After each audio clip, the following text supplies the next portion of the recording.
ሰላም ለናችሁ የዳግ ቤተሰቦች ዛሬ ደግሞ ይላችሁ የመጣሁት ምንድነው ስለ ትርቦ ቻርጀርስ ጋር ለምሳሌ ይሄኛው ለምን በሁለት ቤት የተከፈለ ይመስላችኋል? ለምሳሌ አንጋም ተታው ስድስቱን ቤት አለ የኮላተሪው ስድስቱን ቤት ለምን በአንድ ቱቦ መግባት አይፈልግም? እዚህ ጋር እንደምታዩት የኛው ተሰጪውም እዚህ ጋር እንደምታዩት ኮላተሪው ላይ በሁለት የተከፈለ ነው። እዚህ ጋር እንደምታዩት የሶስቱ ቤት ይሄኛውና የኛው ሶስቱ ቤት ሶስቱ የተከፈለ ነው። እዚህ ጋር እንደምታዩት እዚህ ጋር ይሄኛው ለብቻ ይሄኛው ደግሞ ሶስት ቤት ለብቻ ነውና ለምን እንደዚህ ሆነ ይመስላችኋል?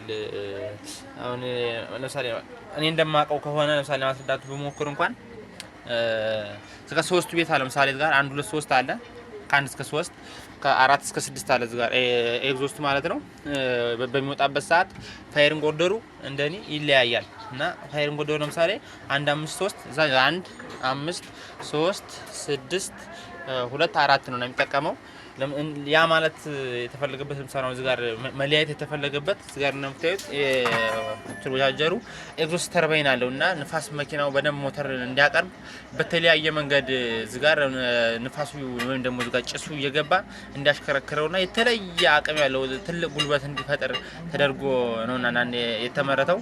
ለምሳሌ እዚህ ጋር እንደምታዩት ምንድነው ለምሳሌ አንድ ካቃጠለ በኋላ 5 ነው የሚቀጥለው። ያ ማለት አንድ ከዚህኛው ቤት ነው ማለት 1 5 3 ያንኑ ነገር ብታዩት 1 5 3 6 2 4 ማለት አሁን ፋየሪንግ ኦርደሩን ከዚህኛው ቤት ካስተማስሉት ለምሳሌ ከዚህኛው አንድ ከቀጠለ 5 ነው ከአንደኛው ቤት ይቀጥላል።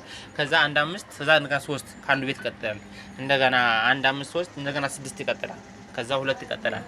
ከዛ 4 ላይ ያልቃል ማለት ነው። 1 5 3 6 2 4 ሲሆን ፋየሪንግ ኦርደሩ የተለያየ ስለሚሆን ከያንዳንዱ ቤት ስለሚቀጣጠል ከአንዱ ቤት ሲመታ አንዱ ቤት ይቀጥላል ማለት ነው። በተለያየ ቤት ጋር እንደምታዩት በተለያየ ቤት አንዱ ቤት ሲመታ አንዱ ቤት ይቀጥላል።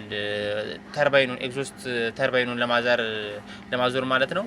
ይህም ሞተሩ ምርጥ ፐርፎርማንስ እንዲኖረው በተለየ አቅም እንዲኖረው ጥሩ እንትን እንዲኖረው ያደርጋል ማለት ነው። የተለየ ጨምሩት ካለ ኮሜንት ላይ ጻፉልኝ። አመሰግናለሁ።